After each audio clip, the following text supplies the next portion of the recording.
ஒரு அவுட்லெட்ஸ்க்கு வந்து 30,000 சேல்ஸ் பண்ணோம்னா இன்னைக்கு 200 அவுட்லெட்ஸ் இருக்கு. வருஷத்துக்கு நீங்க எடுத்து பாத்தீங்கன்னா எங்களுக்கு டேர்ன் ஓவர் 200 கோடி ஆக்சுவலி நாங்க பண்ணிட்டு இருக்கிற ஒரு அவுட்லெட்ஸ் வைஸா நீங்க பாத்தீங்கன்னா 200 கோடி டேர்ன் ஓவர் எப்படி வருதுன்னா ஹெல்த் கான்சியஸ் இருக்கிறவங்க மட்டும் தான் உள்ள வராங்க. லாஸ்டா ஒரு 6 மந்த்தா நாங்க அனலைஸ் பண்ணதுல என்ன வந்ததுன்னா நிறைய பேர் வந்து இன்னைக்கு எங்க அவுட்லெட்ஸ்குள்ள வரது இல்லை. ஏன் அப்படின்னா நீங்க ஹெல்த்தினாலே இன்னைக்கு மறந்துட்டோம். ஏன்னா இன்னொரு கோவிட் வந்தா திருப்பி உங்களுக்கு நான் வரும். சேட் வந்து ஒரு ட்ரெடிஷனலான ப்ராடக்ட்ஸ் கிடையாது. ஆனா இப்ப சேட் உள்ள கொண்டு வரும். ஏன் கொண்டு வரோம்னா இன்னைக்கு இருக்கிற யங் ஜென்ரேஷன் வந்து சேட் எதிர்பார்க்கறாங்க. அப்ப அதை ஏன் மில்லட் சேட்டா இருக்கக்கூடாது? நாங்க கொடுக்குற பூரியை மில்லட்டா கொடுக்குறோம். நாங்க கொடுக்குற சுண்டல் கொடையில எல்லாம் மில்லட் பேஸ்ல கொடுக்குறோம். ஜூஸ் போட்டுட்டு இருக்கோம். ஜூஸ் வந்து ராவா கருப்பட்டி ஜூஸ் லான்ச் பண்ணோம். ஓடவே இல்லை, யாரும் வாங்கல. ஆனா இப்ப நிறைய கடையில ஜூஸ் கவுண்டர் இருக்கு. ஆனா ஒயிட் சுகர் போட்டு தான் கொடுக்குறோம். ஏன்னா commercially we want to success. ஏன்னா அது சக்சஸ் பண்ணாதான் காஃபி எங்களால கொடுக்க முடியும், ஸ்நாக்ஸ் எங்களால கொடுக்க முடியும். இன்னைக்கு மார்க்கெட் விட்டு நாங்க வெளில போக விரும்பல. சோ அதனால வி ஹேவ் சம் காம்ப்ரமைஸ். எங்களுக்கு காம்ப்ரமைஸ் பண்ணிட்டு தான் இருக்கோம். பட் என்னன்னா நாங்க எவ்வளவு தூரம் எங்களால உண்மையா இருக்க முடியுமோ அவ்வளவு தூரம் உண்மையா இருக்கும். இதுதான் வந்து இன்னைக்கு மார்க்கெட் தேவைப்படுது. ஏன்னா இன்னைக்கு அடுத்து நாங்க லான்ச் பண்ண போறது வந்து ஆர்கானிக் ஸ்டோர் லான்ச் பண்றோம். ஏன்னா எல்லா அவுட்லெட்டுமே ஒரு 3000-4000 ஸ்கொயர் ஃபீட் இருக்கு. சோ உள்ள வந்து கஸ்டமர்ஸ் வந்துட்டு சும்மா வெளில போறாங்க. நிறைய பேர் நாங்க பாக்குறோம். ஏன்னா எங்களுக்கு நாங்க அனலைஸ் பண்ணதுல அது தெரியுது எங்களுக்கு பேசிக்கா. அப்ப சும்மா ரஃபா ஏன் ஒரு ஆர்கானிக் ஸ்டோர் பண்ணக்கூடாது? வரவங்க சும்மா போக கூடாது.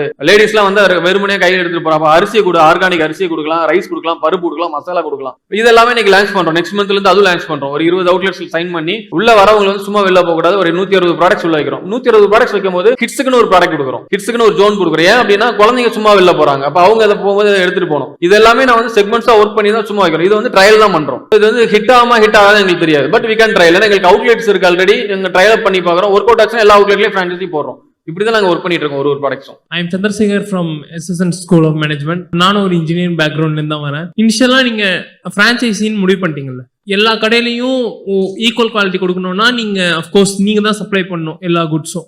ஒரு கடை பார்த்துட்டு இருக்கப்போ நீங்க ஈஸியா மெயின்டைன் பண்ணலாம். கடையா போறப்போ உங்களுக்கு லாஜிஸ்டிக்ஸ் எப்படி மெயின்டைன் பண்ணீங்க பத்தி ஒன்னும் பெரிய விஷயம்லாம் நாங்க இது பண்ணல. எங்க ஊர்ல காலையில வந்து வீடு வீடுக்கு பால் ஊத்துவாங்க. அந்த கான்செப்ட் எடுத்துக்கிட்டோம்.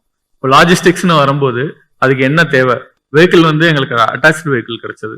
ஸோ அதை சோர்ஸ் பண்ணோம். ஒரு பால்காரர் வந்து எப்படி நேர்த்தியா அந்த ஏரியாவில் இருக்க எல்லா இதுக்கும் கரெக்டா பால் சப்ளை பண்ணிட்டு டைம் டிலே இல்லாம வர்றாரு அப்படின்னு சொல்லிட்டு நம்ம பார்த்தோம் அப்படின்னா ஃபர்ஸ்ட் ரூட் மேப்பை பிடிச்சிருவாரு அவரு.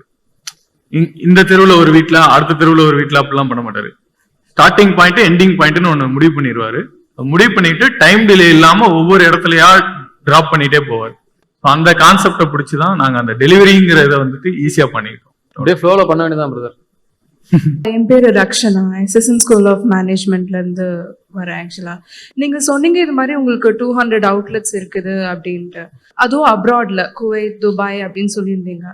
So people in Dubai or Kuwait and people in இந்தியாவில் வந்து டேஸ்ட் டிஃப்ரென்ஸ் கண்டிப்பாக அதிகமாக இருக்கும். ஸோ அது உங்களுக்கு காம்படிஷனாக இருந்துச்சா?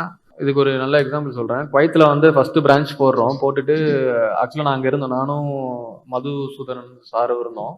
முத நாள் வந்து காஃபி எல்லாம் போட்டுட்டோம். என்னன்னா இங்க வந்து எல்லாருமே தமிழருக்கு எல்லாருமே வந்து கருப்பட்டின்னு என்ன தெரியும். அங்க போயிட்டு நம்ம போய் கருப்பட்டின்னு என்ன சொல்றது, அங்க இருக்கிறது ஒரு 10% தான் தமிழ் பீப்புள் இருக்கும். சால்மியான்ற இடத்துல அவுட்லெட்ஸ் இருக்கு.